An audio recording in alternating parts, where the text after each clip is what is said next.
Murder and manslaughter, the most serious crimes people can commit. Police departments around the world are working on solving as many of these crimes as possible, but there are many unreported cases that go undetected. To change that, scientists and police investigators are perfecting a new range of astonishing methods, because these crime fighters have one thing in common. Their work starts when someone else's life ends.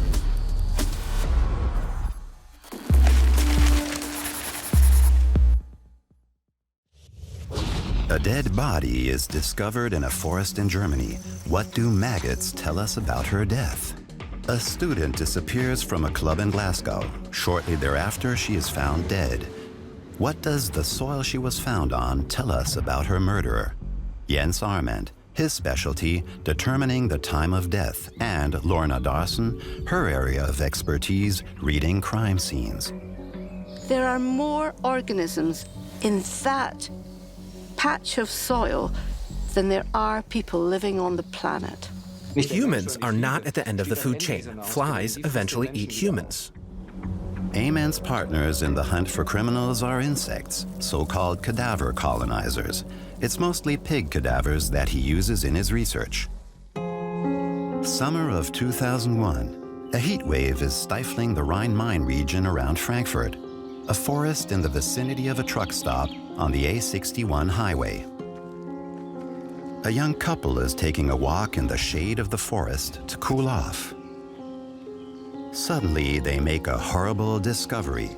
Just a few meters away from the path, they spot a dead body in the undergrowth. They immediately call the police.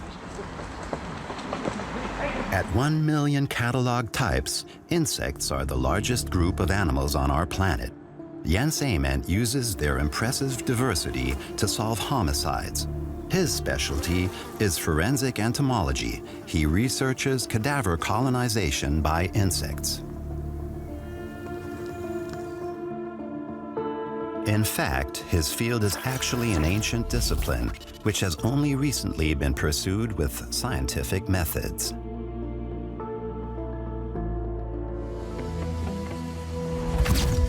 The Institute for Forensic Medicine at the Goethe University in Frankfurt am Main has been investigating unexplained deaths since 1927. In 2001, Jens Amendt established one of 4 special departments for forensic entomology in Germany.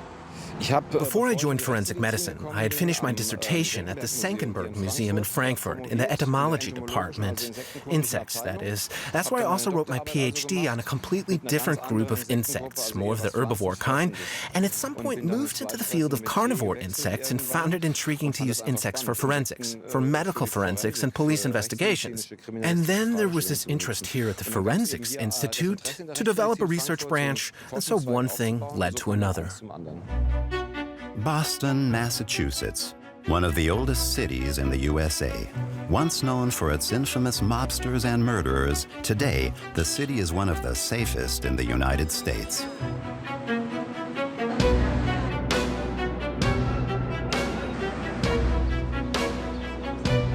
Boston University is one of the first universities that offers a graduate program for a degree in forensic science, which can then be used in the fight against crime.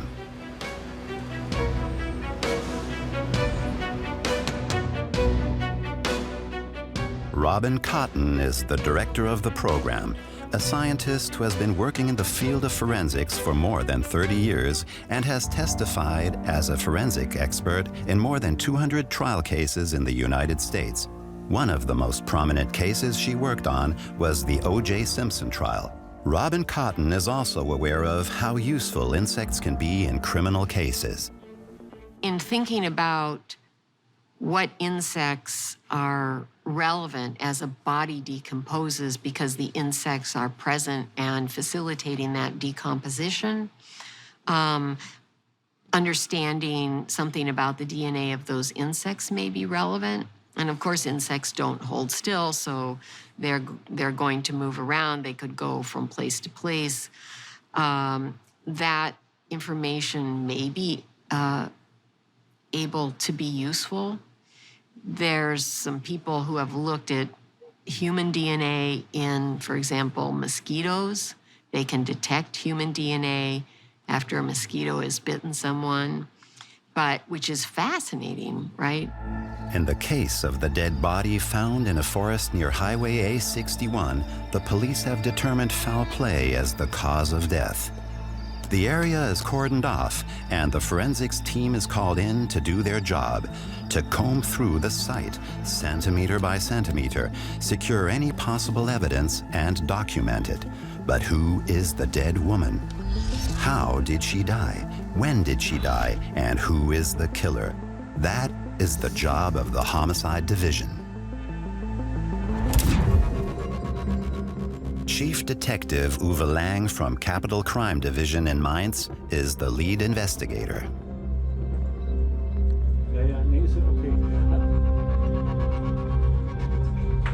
Okay, jump. The question was how long the victim had already been lying there, but you have to bear in mind how extremely hot it was and that this speeds up the decomposition process. Normally, forensic pathologists can determine the time of death by post-mortem lividity, rigor mortis, or body temperature. But that only works shortly after death has occurred. After several days or even weeks, insect colonization of the corpse is the best method to figure out how long a body has been lying there. For this purpose, flies and maggots are removed from the body and sent to Jens Amendt in Frankfurt for forensic analysis. In forensic medicine, we use insects primarily for narrowing down the time of death, to narrow down how long a body has been lying there after death. Whatever traditional forensic medicine can achieve ends after 24 to 48 hours, in my opinion. And if there are insects on the body, you can determine the time of death weeks later, maybe even months. Amendt starts with his examination. First, he classifies the various types of insects found on the body. The next steps involve examining the developmental stage of the individual type to determine at what point in time the flies laid their eggs on the body. In maggots, the orifices for consuming food and for breathing are at the opposite ends of their bodies. This means they can eat non-stop, and by doing so, can grow to many times their original size within a few days. But insects are not only helpful in determining the time of death. The cause of death and even the murder weapon can be figured out using insects for help. The oldest documented case took place in the Middle Ages in Imperial China. In the 13th century, the Chinese scholar Sun Qi describes a case where flies were instrumental in solving a murder. A farmer was found dead in a rice paddy, stabbed to death. The investigator called in directs all farmhands to put down their sickles.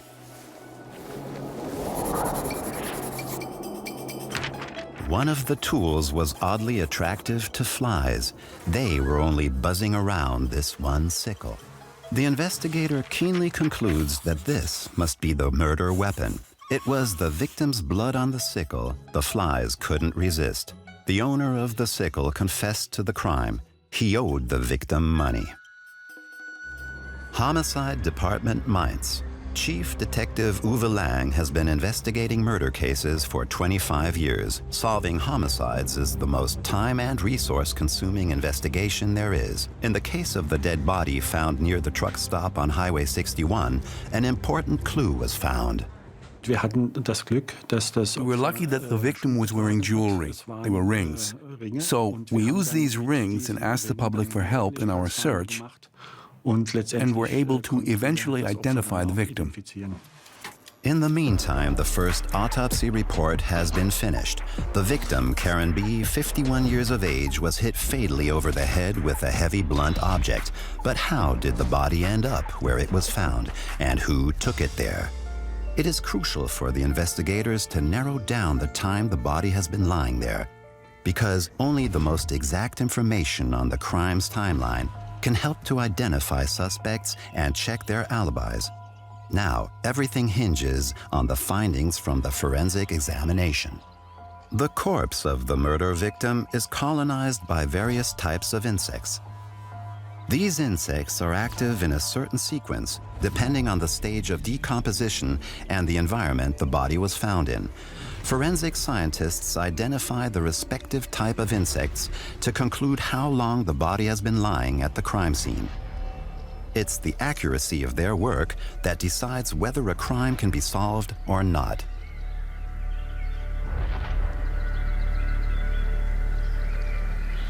Whenever we obtain insect material from a corpse, we normally end up with 3 to 4 jars full of different insects. First, we pre-sort. We divide them by beetle larvae, flies. Maybe the maggots can already tell me what we're dealing with here. Here, for example, with some experience, you could tell these must be blowflies. There are other different families of flies. Meat-eating flies, house flies. They look totally different from these here. Differentiating the different animals within a species is not an easy task. There are 8,000 different types of flies in Central Europe alone. It is even tougher to identify their maggots.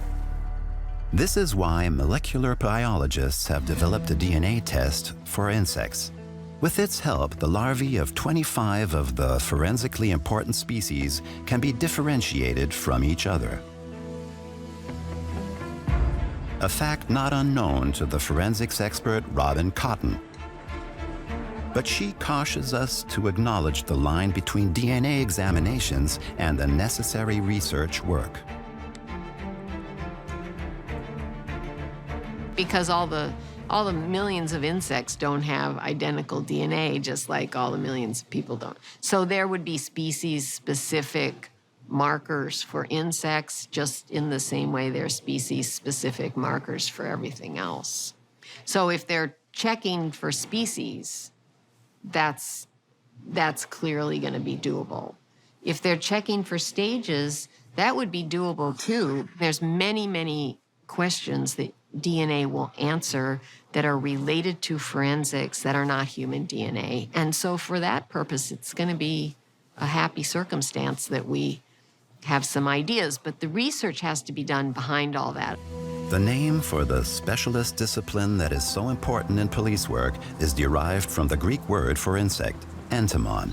However, simply identifying flies and maggots is not enough for evidence that has to hold up in a court of law. In particular, weather conditions in the time leading up to the discovery of the body render any exact determination of time of death difficult. Temperature and humidity change the growth of insects. Insects are poikilothermic, meaning their body temperature adapts to the ambient temperature. That's why it's important to find out the temperature conditions the insect grew in, because their metabolism changes accordingly. Insects grow faster in warmer weather. We have to know the temperatures that they grew in, so we take our own temperature measurements at the crime scene. Back to the case of the dead woman found in the forest, where so far no promising lead has materialized. Time is pressing. The findings regarding how long the body has been lying there are needed badly. But there are strict procedures for forensic tests, and it takes time. Some of the insects are killed off, others are kept growing to observe their development. Amendt can then check his findings against an international database. What will they tell him about Karen B's body in the forest? Aside from the analysis of weather conditions post-crime, it is now the composition of the soil where the body was found that moves into the focus of the investigators. The type of soil has an impact on the behaviors of insects that changes in the immediate vicinity of a body. Entomology combined with soil science is being used to find and convict more and more murderers. I would say that entomology and soil science have only recently become an interesting couple, so we're trying to help each other out a little bit, to support each other, but it's still early days. The international forensics expert for soil science works in Scotland at the James Hutton Institute in Aberdeen. The northern third of Great Britain is a popular travel destination, famous for good whiskey, the rugged landscape, and scenic coastal villages. But most tourists are unaware that Scotland plays an internationally leading role in soil science. The biologist Lorna Dawson is a professor and has been doing research in the field of soil forensics for more than 30 years. Her analyses have helped to convict several criminals in Scotland and all over the world. In a host of various international task forces, Lorna Dawson has ensured that the tools of soil forensics are also being used to fight crime in other countries.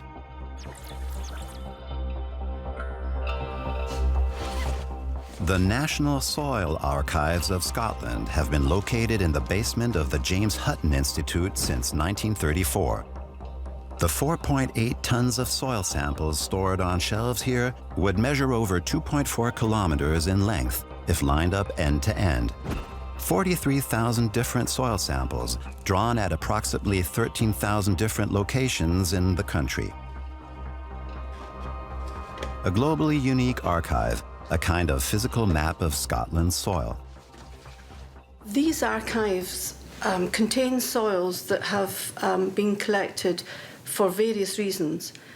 One reason was to get a systematic grid so that at every 10-kilometre grid point across Scotland, soil surveyors went to that location, they dug a profile or several profile pits to represent that variability at that location. Soil samples of many murder cases are also archived here. Not unlike a DNA analysis, soil forensics also often analyze several samples of the same case due to the fact that methods often develop rapidly within only a few years' time. Each one of these samples have also been analysed for a multitude of analyses techniques. So, for example, we will have the carbon content, we will have the pH, we will have the organic characterization, we'll have the mineralogy, we'll have the elemental composition of this sample and this sample. So that allows us to compare a question sample, so an unknown sample that we can recover from, say, a vehicle or footwear or a tool, a spade, for example, and compare the characteristics of that question sample with the characteristics of these samples which are held within the database that we have for the Scottish soils. And so these archives also house the soil samples of a murder case in Glasgow. I received a phone call from Police Scotland, Alan Burton, who was investigating a murder in Glasgow. Glasgow in the spring of 2015. It's the weekend. The pubs and clubs are packed with students from the Glasgow Caledonian University. A university with an excellent reputation. Students here are under immense academic pressure, and so the 24-year-old student Karen B and her girlfriends use the weekend to blow off some steam. Karen's friends saw her for the last time at about 1 in the morning. After that, she goes missing. The following day, her disappearance is reported to the police. Glasgow investigators are in charge of the case. Thanks to the higher police presence in the inner city, acts of nighttime violence have gone down over the last few years, but Glasgow still is considered one of the most dangerous cities in Great Britain. So right from the start, the officers take the disappearance of the young woman very seriously.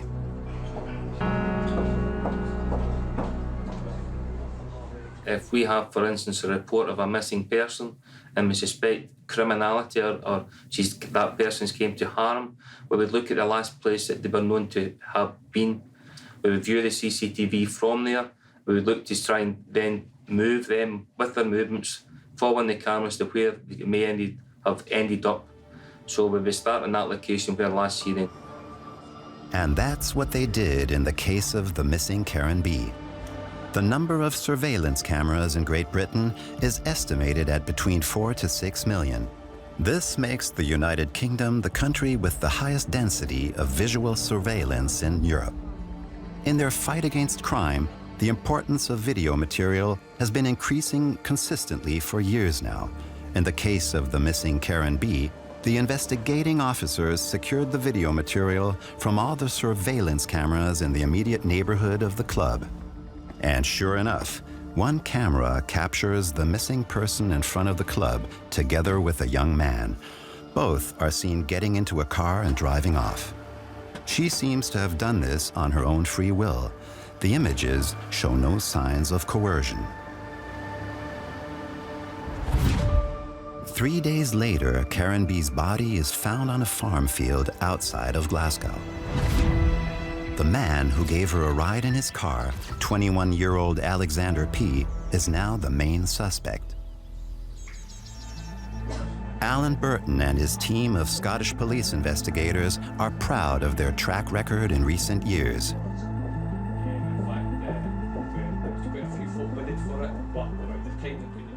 We have a detection rate of 100% for homicides. The needs investigation teams are based throughout the country: Inverness, Aberdeen, Dundee, Glasgow, Edinburgh. We identify best practice, we identify the best use of the experts like Lorna Dawson, entomologists, archaeologists from across the country, sometimes across the world, to come and assist us with investigations. However, in the case of the young student, the evidence is rather meager at first. The suspect denies any involvement in Karen B's death. Under interrogation, he admits to having given her a short ride in his car. Now is the moment of truth for Professor Lorna Dawson and her soil investigations. Her and her staff, if a homicide occurs and we require her, she's here on day one. She travels down from Aberdeen with her colleagues, and she sits in the briefing. She's an integral part of any investigation we have, which relates to outdoor soil sampling or the examination of a potential burial site. Will Lorna Dawson be able to produce clues in this case that could send a criminal to prison? In the case of Karen B., found murdered in a forest in southwest Germany, the Homicide Department Mainz has found new evidence. Forensics is no stranger to German homicide departments either, and is a crucial and integral element of any murder investigation. Accurate scientific findings are often of a great importance in a court of law, and they can help to find witnesses and leads from the general public, as they did in the case of Karen B. Going public with the rings, along with the date and the name, helped us because a witness came forward. A girlfriend of the victim we found. And that took us into her immediate circle of friends, and that again led us quickly to one person, her last boyfriend. And that's how we were able to catch him, meaning we arrested him, checked his vehicle, and discovered that her dead body had been transported in the car. Finally, a solid lead and a suspect. Success for the investigators, who are under a lot of pressure from the public and the media. The traces of blood in the trunk of the car lead the investigators to believe that the suspect transported the woman's dead body to the site where it was found. Apparently, she had already been dead when her body was dumped. But exactly when was her body left in the forest? And how long had she been there before being discovered?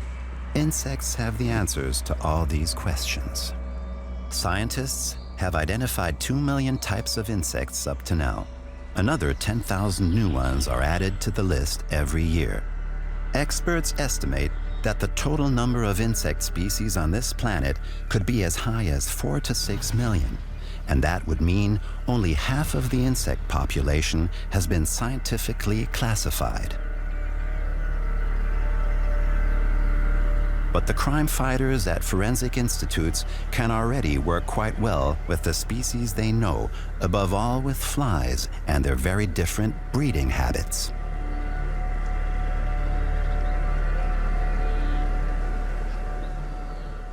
When I look at the species we found on the body, they are species typical of a forest, and that are found less often when a cadaver is colonized in an urban environment.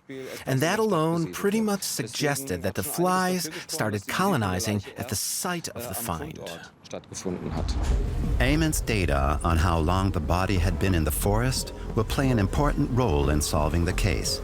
However, forensics has its limits and mistakes happen, in particular in handling of DNA material, as happened in 2016 when a possible connection between the case of the right-wing terrorist Uwe Bernhard and the murdered student Peggy made the headlines. It turned out it was an instance of contamination in the evidence collection process. Such mishaps further suspicions about forensics. In the USA, forensics entomology suffered badly by contradicting expert testimony in a high-profile case. San Diego, California.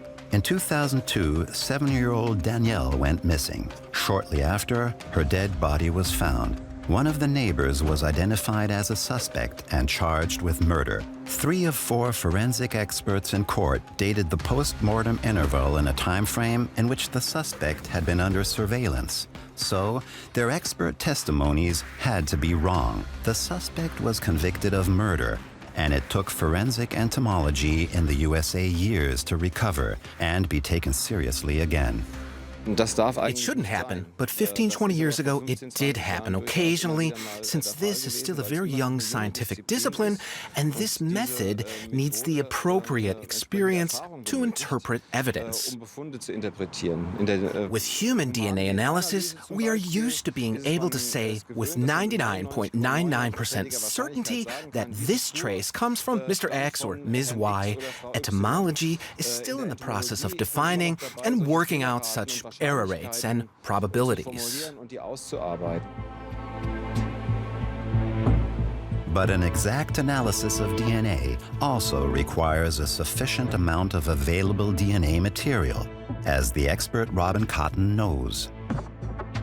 That it's 99.9% probable to tell one person's DNA from another, whether that's exactly the right figure or not. You can think of it as a continuum of people are unrelated and you have plenty of DNA to test, you can tell them apart. If people are unrelated and you only have a very limited amount of DNA to test, it's harder. If people are unrelated, but they are in a mixture of 3 or more contributors, it's possible, but it's harder. And then you can move to what if the people are related? And the more closely people are related, the more difficult it is, or I should say, you can usually tell them apart, but the probability that you will be able to do that gets smaller. Now, at least, forensics experts can rely on an extensive database of sorted and designated insects. An important comparison for every new sample in a new case.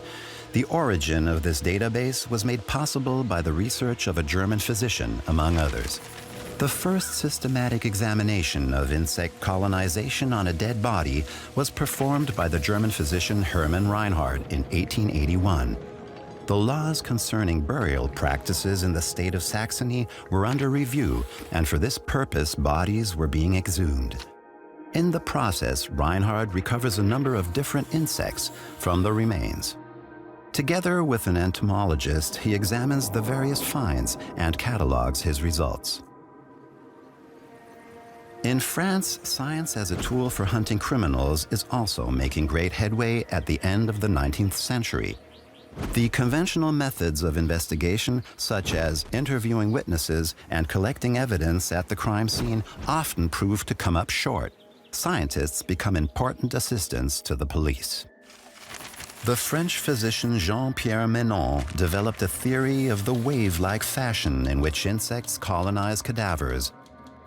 Menon arrives at the conclusion that certain types of insects prefer different stages of decomposition.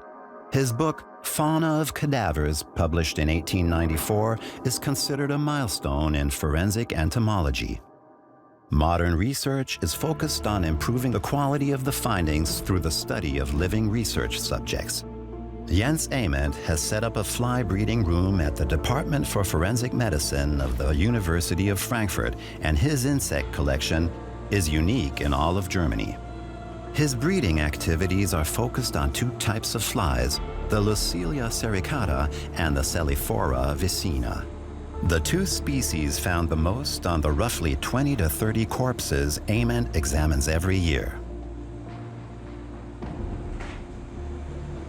Here at the Institute, we have a fly breeding farm with the two most important fly species in Germany. The most important flies from a forensic perspective, that is, those that you find frequently on human cadavers. And that is the reason why we keep them here, to do research on them, find out how fast these insects grow under a variety of different conditions, to induce stress and create situations of competition, to treat them with medication, to check if the growth rate, the aging process, is different then. Back to our soil expert in Aberdeen. Karen B.'s murderer has still not been caught yet. The final piece of evidence is still missing. The police are under pressure, and the results of the soil analysis are urgently needed.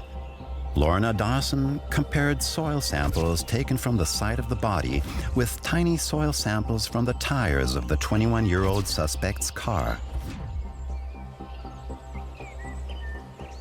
As well as being able to come back or identify a location by its underlying geology and vegetation, which at the moment the inorganic and organic profile information tell us, there's also the soil biology. The DNA that is within that soil can give us a vast amount of information about what that location is like and what's going on at that particular location. In that amount of material, which has come from that particular patch where someone has walked, there are more organisms in that patch of soil than there are people living on the planet.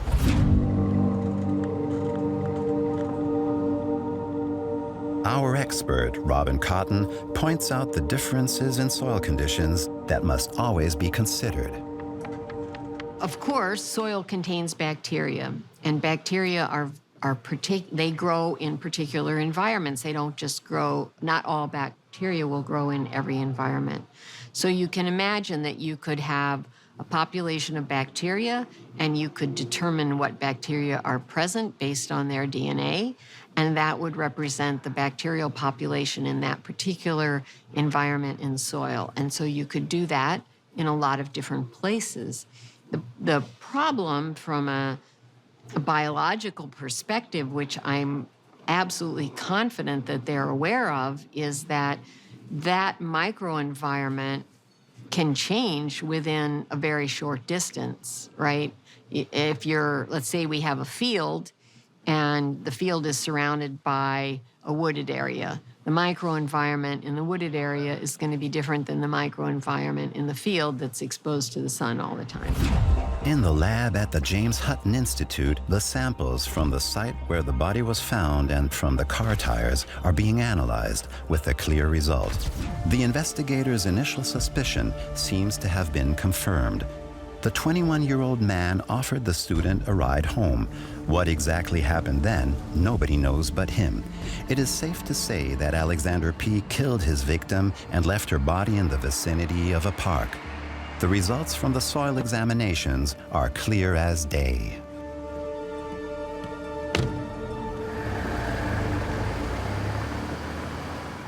So as you can see, they match up in terms of the peaks being aligned in both the pink sample here and the black sample above. So the same compound is present in both the questioned sample on the car and the sample outside the park. This is clear proof. The suspect was present at the site where the body was found. The traces of soil on his car tires gave him away. They are a perfect match with the soil samples from the body site. This is the last piece of the puzzle for Alan Burton and his homicide detectives.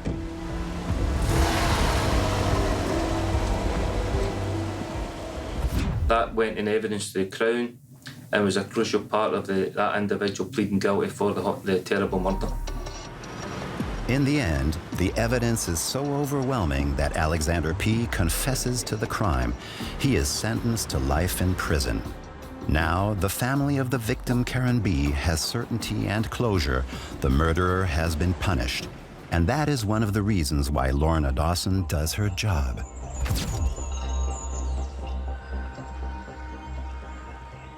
As a mum, I very much am aware of the trauma that could be inflicted upon a family if their loved one disappears.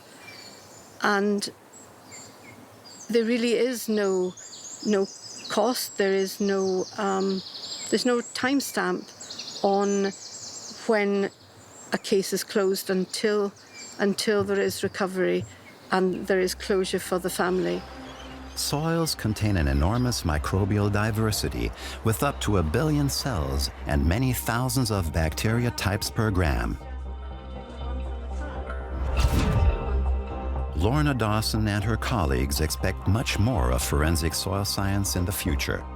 The EU has sponsored her MySafe project.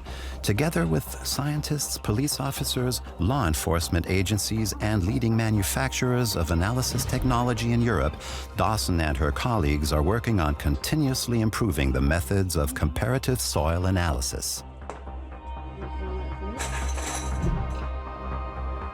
Today it is possible to distinguish soil samples from each other with no error, even if they are located at a distance of just 25 meters apart.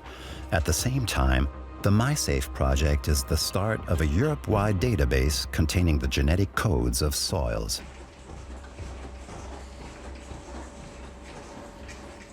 And one of the exciting things was that we were able to test the robustness of these DNA extraction methods, and we were able to test them in the different laboratories to check for consistencies. We were also able to share samples taken from these different countries and compare the different attributes of the molecular biology of these soils, these different soils. So within that, we were developing the start of a soil DNA database for European countries, to then develop that up potentially in the future to further test it across a wider range of soils. What is the situation with soil databases in the USA? The greater the land mass is that you're going to do that for, the bigger the sampling problem you have. So I would certainly defer to their expertise to know something about that. But I think it would be a huge challenge, but it might be really interesting. Progress in forensics does not go unnoticed by criminals. Many of them know what international databases are capable of and are aware of how evidence is secured these days through TV crime shows. The old battle between good and evil continues with an ever-improving arsenal on the side of the investigators. The detection rate of violent crimes will continue to go up. Investigators like Alan Burton are certain of that. It's a bit old-fashioned, but Sherlock Holmes said, for every contact leaves a trace. They'll leave fibres, they'll leave skin, they'll leave saliva, they'll breathe on the individual, there'll be traces of that perpetrator on the body of the victim.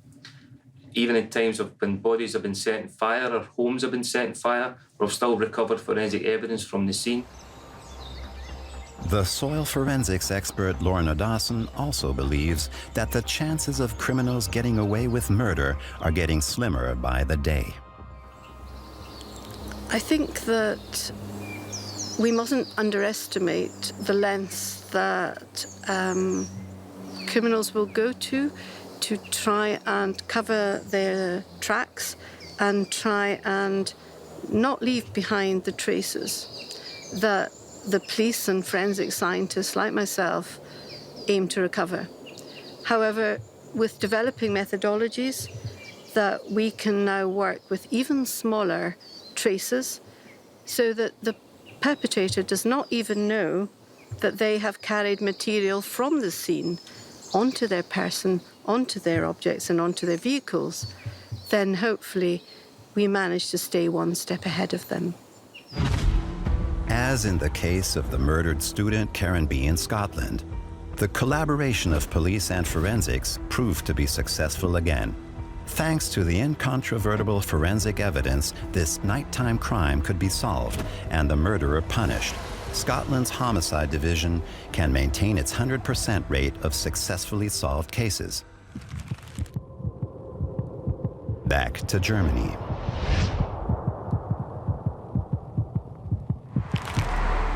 The methods of modern science are making it harder and harder for criminals to cover their tracks. Microscopic particles at the site of a body, on the perpetrator or the murder weapon are enough to get you convicted. But Chief Detective Lang sounds a note of caution. The criminals are always one step ahead of us. The more we reveal our investigative methods and the more details we reveal, the more the criminal, naturally an intelligent criminal, has the chance to adapt. And that, of course, makes it harder for us. But there is no statute of limitations for murder, and the evidence in cold cases can be stored for many decades, and for good reason.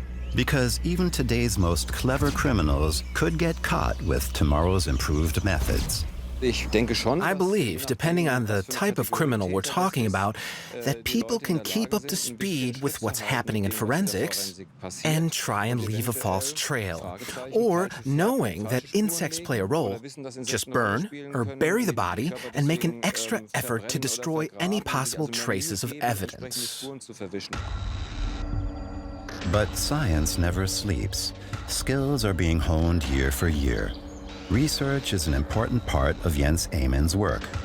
Research on insects and pig cadavers in particular. Near Munster, pigs that were put down for health reasons are colonized with insects. Chain-link fencing protects the dead pigs from being carried away by scavengers, like birds or foxes. This experiment is also being filmed for teaching purposes. We've set up the camera and the entire professional equipment to create a manual of sorts, to put together a film for the police forensic department that demonstrates how to look for the material the correct way, to find it, store it, and also kill it off, or keep it alive, and eventually hand it off to the person in charge of analysis. But first, the camera team has to get used to the smell. Jens Amendt's students have already accepted the stench as a necessary evil. Well, I didn't expect it to be this easy for me. You really push your limits this way, and it's not so bad. The smell is anything but nice, but it is so interesting here that I'm happy to accept this downside. The police benefit from Amendt's research work. Police Commissioner and trainer Peter Schuch teaches police cadets in criminology and forensic science, and he himself never stops learning.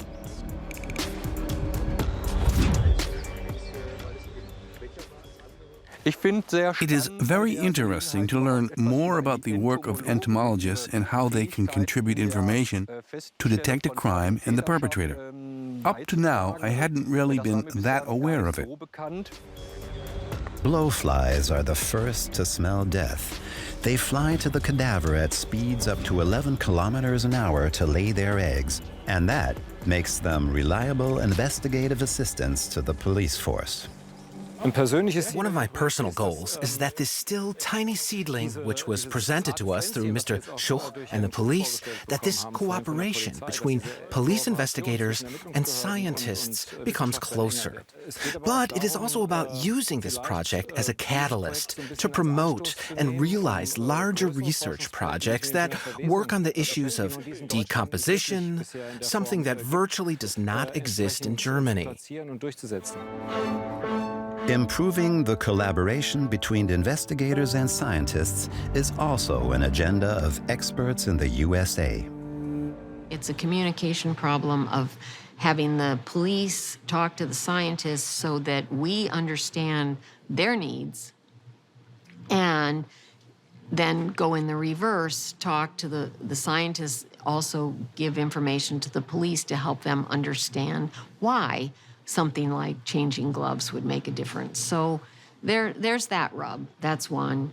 And the other is that in some instances, investigators might be, let me restate that, the case analysis may be better served if there isn't more information than necessary given about the case to the person that's working the evidence. Because we're all people underlying everything else, right? We want to be helpful. And knowing what the investigator thinks about what happened may or may not be helpful to the person who's examining the evidence and making conclusions from that evidence. In other words, where we can eliminate any potential bias on the part of the DNA analyst, that's a good thing to do. The work with the pig cadavers provides Amendt with important findings regarding the development of larvae on corpses outdoors and their various stages of decomposition. The insects themselves have to be examined thoroughly as well, and this is done with methods that are becoming more and more sophisticated. And that is part of Jens Amendt's research in his lab at the Department for Forensic Medicine in Frankfurt. The insects he cultivates in the in-house fly breeding room are now being examined using a new, very promising method. Amendt is analyzing the isotope patterns of the insects. In biology, you know that in accordance with a trophic level, big fish eats smaller fish, more and more isotopes, in our case carbon and nitrogen isotopes, accumulate. What that means is that the isotope pattern at different levels in the food chain looks different. And it is the fly, not humans, that is at the end of this food chain because flies eat humans. And that's why it has its own profile that is oriented towards the human profile in its composition. And that is more or less unique. Insects can be very helpful in determining the post-mortem interval, but also the circumstance of the commission of the crime itself. It was the late 90s in Germany when forensic entomology got a lot of attention for the first time. In the Pastor Geyer case, the leading role was played by an ant. July 1997. The body of a woman is found on a path in the woods close to Brunswick, Germany. She had been beaten to death. And the main suspect, as often in the case, was her husband. He had no alibi for the time of the crime, but the clergyman denied everything. The case against him was proven by the ant found on one of his boots. The same type of ant is found on the body of his wife, a very rare species that only occurs in widely scattered nests. An important piece of evidence for the police and the court. Pastor Geyer was at the scene of the crime. And at his trial, he was then convicted of murder. And forensics using insect research was in the spotlight for the first time. Today, German police routinely consult forensic researchers for advice when the time of death of a body cannot be determined with the usual methods of forensic medicine. This collaboration proved successful again in the case of the dead woman Karen B.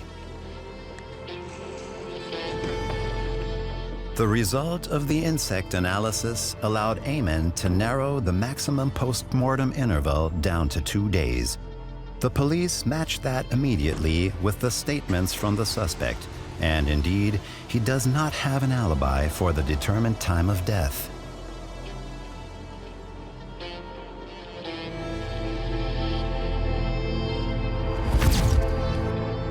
The murderer is indicted and found guilty. 9 years in prison for manslaughter. Gratification for the scientist Amendt and motivation to continue with his research on flies.